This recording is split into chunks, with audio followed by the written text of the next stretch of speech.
When Harold asked me, after 32 years of marriage, if I could just take a quick DNA test, I didn't cry. I didn't yell. I just stood there, staring at the man I'd grown old beside, wondering when I'd stopped being his wife and started being his suspicion. He thought this would clear the air, but once the truth came out, it would do the exact opposite, and nothing would ever be the same. I met Harold back in 1982 at a church bake sale in Cedar Falls, Iowa. He was lanky and shy, with that awkward kind of charm that made you feel like you were in on a secret when he smiled at you. I was working 2 jobs at the time, waitressing at a local diner and helping my mom care for my younger siblings. I had no time for romance, but Harold, he made time feel slower, easier. I remember thinking, if this man ever asks me to marry him, I'll say yes before he even finishes the sentence. And I did. We built a quiet life, one of casseroles, early morning coffee, Sunday sermons, and decades of shared memories. We had 2 boys, Brian and Calvin. They were my everything. We raised them in a 2-bedroom house with beige siding and a creaky front porch swing. Harold hung up the week we brought Brian home from the hospital. It wasn't glamorous. It wasn't Instagram-worthy, but it was ours. We were happy, I thought. Over the years, we grew older, and like many couples, we settled into our routines. Harold retired early from his job at the hardware store. I kept working part-time at the library for something to do. We spent more time watching the news and less time talking, but I never once questioned our bond. Not until the day his mother, God rest her soul, planted a seed I didn't see coming. It started at a birthday party for our oldest grandson. Harold's mother, Doris, was already in her late 80s and had become, let's say, opinionated. As we sat around the backyard picnic table, she leaned in close and whispered something in Harold's ear. I caught the tail end of it. Something about how Brian never really looked like him. Harold laughed nervously, brushing it off. But I noticed he didn't eat much of his cake that day, and he didn't say much on the ride home either. I didn't push. I figured it was just one of her off-color comments, like when she told our daughter-in-law she wasn't raised with proper manners because she served store-bought potato salad. But Harold didn't let it go. About a week later, I found him going through old photo albums in the garage. Not the way someone reminisces. No, he was studying them. Looking too closely at Brian's baby pictures, I stood there, holding a basket of laundry, trying to understand what was going through his head. "You okay?" I asked. "Yeah," he said, without looking up. "Just thinking." "About?" He paused, closed the album, and forced a smile. "Nothing. Just memories." It felt off, but again, I didn't pry. Not until the morning he left a folded sheet of paper beside my coffee mug. I thought it might be one of his sweet notes, the kind he used to write when we were younger. I unfolded it, expecting something simple, romantic. Instead, it was a printed-out email confirmation for a DNA test kit. When I looked up, he was standing by the sink, drying his hands on a towel like it was just any other Wednesday. "I thought," he said carefully, "that maybe we could both do it, just for fun. You know, those ancestry things. People find it fascinating." But his eyes didn't match his tone. They were nervous, watching me too closely, like he was waiting for a reaction. I set the paper down. "Is this about what your mother said?" I asked. He shook his head too quickly. No. I just thought it'd be interesting." We both knew that was a lie. The silence that followed wasn't heavy.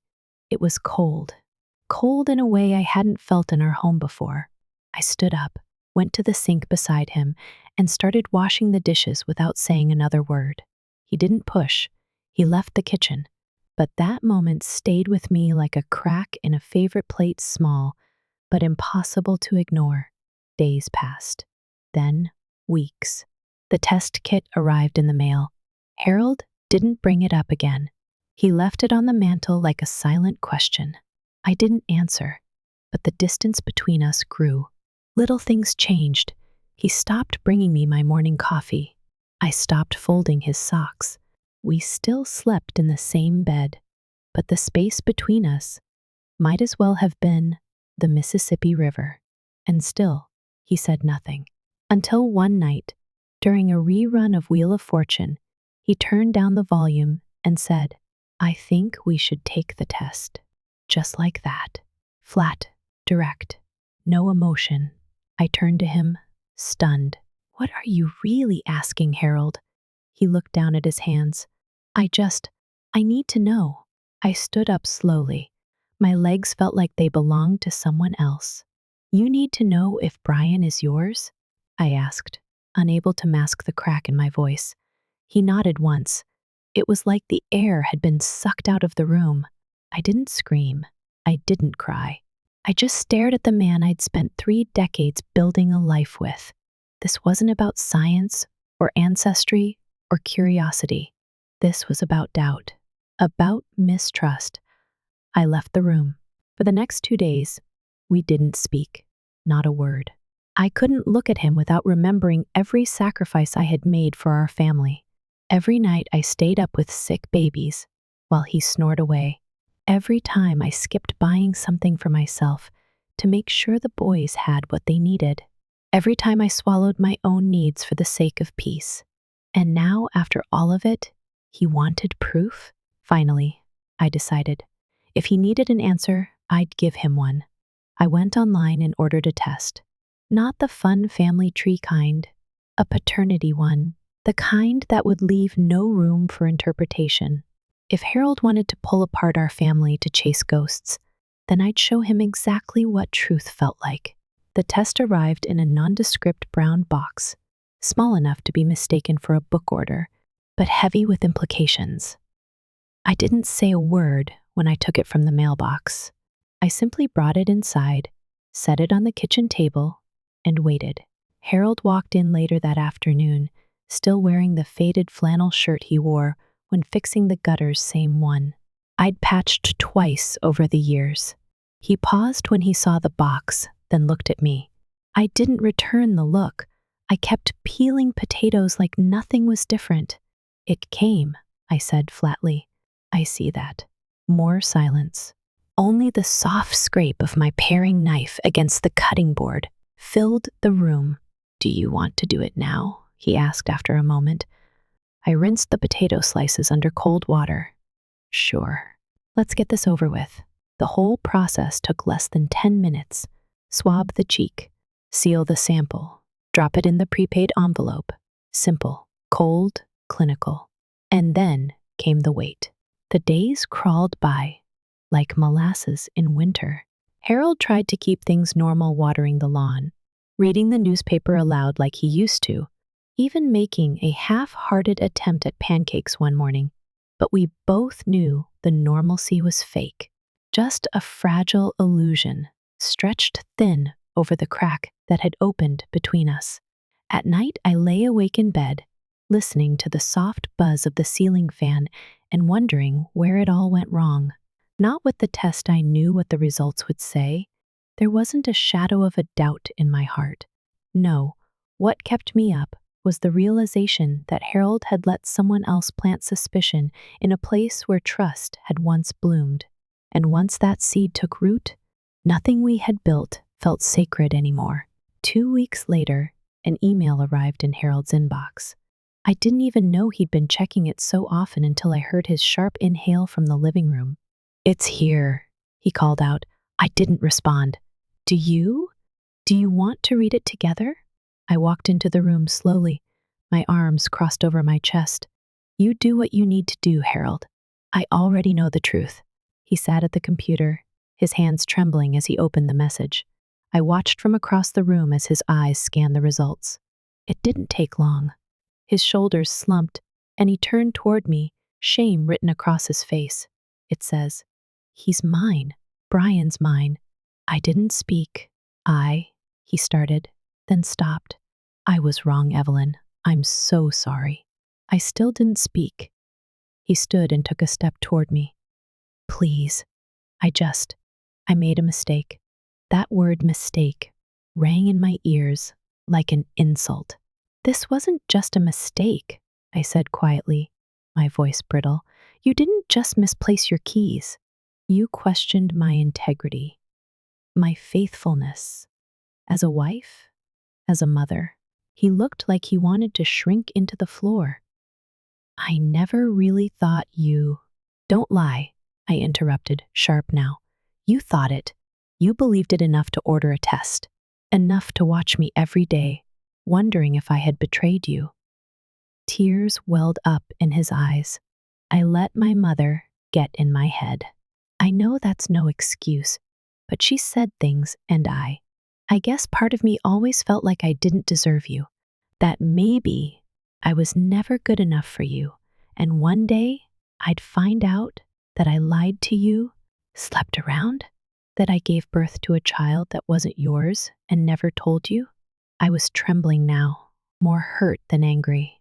Harold, I loved you through every hard season of our lives, through lean years and broken plumbing, and your endless snoring, and my mother's cancer. I carried us when you were too tired. And this is what I get? He dropped to the couch, his face in his hands. I know I messed up. I don't know how to fix this. That was the question, wasn't it? Could it be fixed? Part of me wanted to forgive him, to chalk it up to aging minds and family meddling, and one too many nights watching crime shows that make everyone paranoid. But a deeper part of me, the part that had always been quiet and loyal and endlessly forgiving, was tired. So very tired. I didn't leave. Not that day, not the next. But something inside me had changed. We moved through the motions of marriage, shared meals, folded laundry, the occasional drive to the farmer's market, but there was distance now, like a pane of glass between us. I saw him, I heard him, but I didn't feel him anymore. It was Brian, oddly enough, who noticed first. He came over with his wife and the grandkids one Sunday. We were sitting on the porch watching the kids draw with sidewalk chalk when he leaned over and asked softly, "Are you and Dad okay?" I looked at him, my sweet boy, who had no idea how close his very existence had come to being questioned. "We're figuring things out," I said. He gave me a long, searching look but didn't press. "Well, if you ever want to talk, I'm here." That night, Harold sat across from me at dinner, poking at his green beans. "Brian's a good man," he said finally. "Yes," I replied. "He is." Silence. "I almost ruined everything," he whispered. "Over nothing. Over doubt," I corrected. He nodded slowly.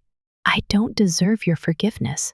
I looked at him for a long time, remembering the man I had fallen for. The one who used to leave love notes in my car. The one who cried when we brought Brian home from the hospital. The one who rubbed my feet when I was 8 months pregnant and swollen like a balloon.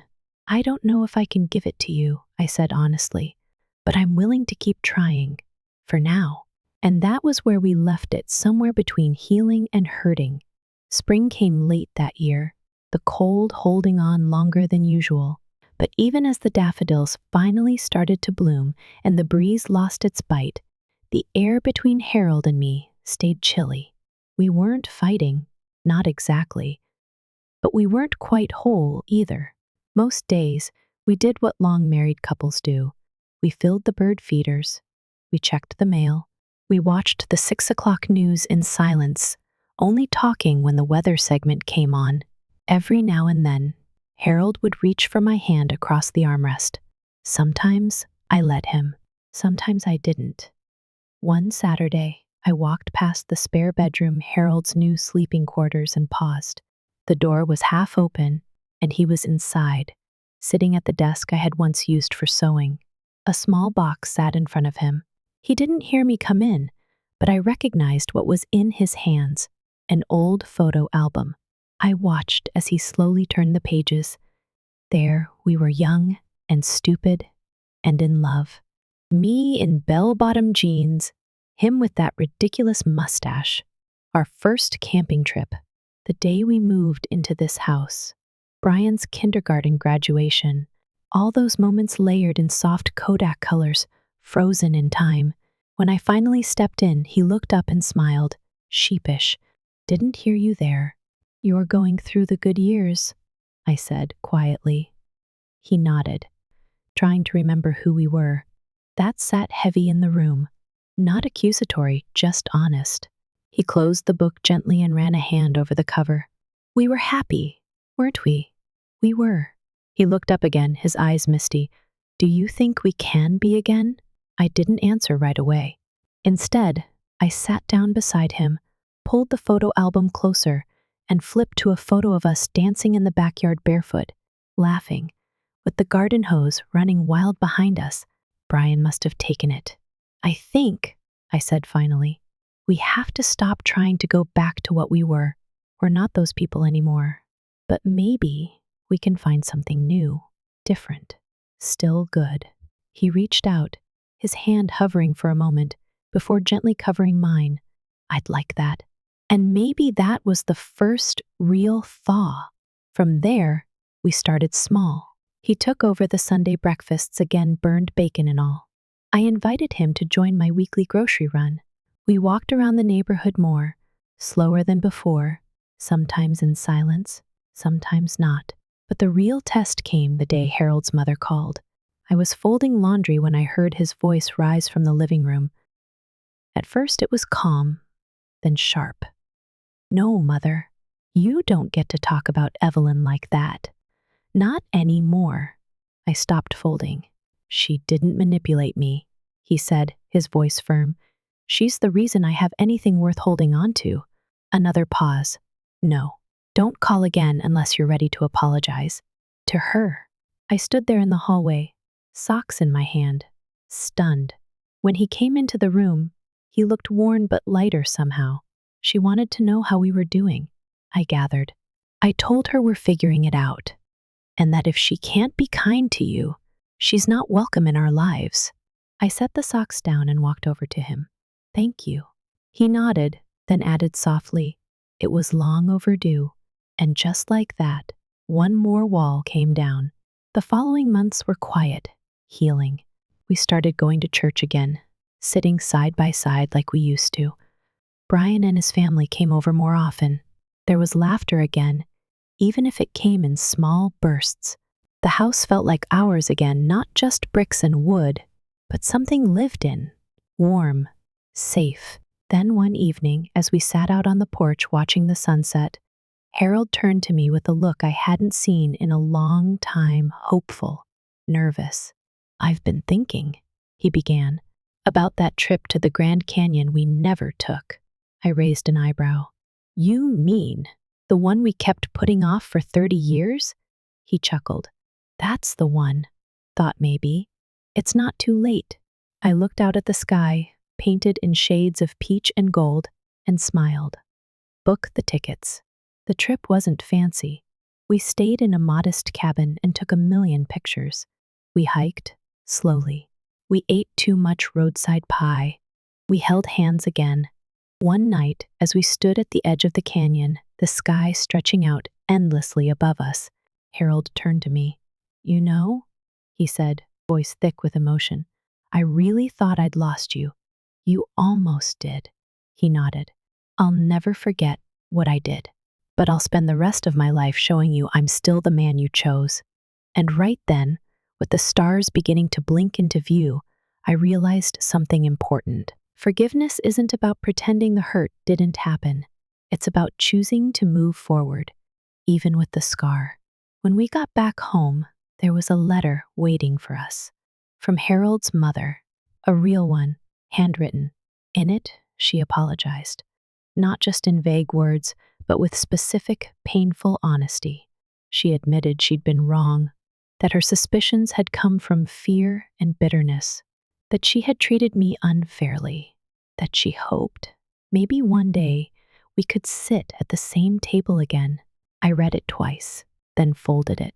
and placed it in the drawer with the others' love notes, postcards, birthday cards from years gone by. "Do you want to call her?" Harold asked.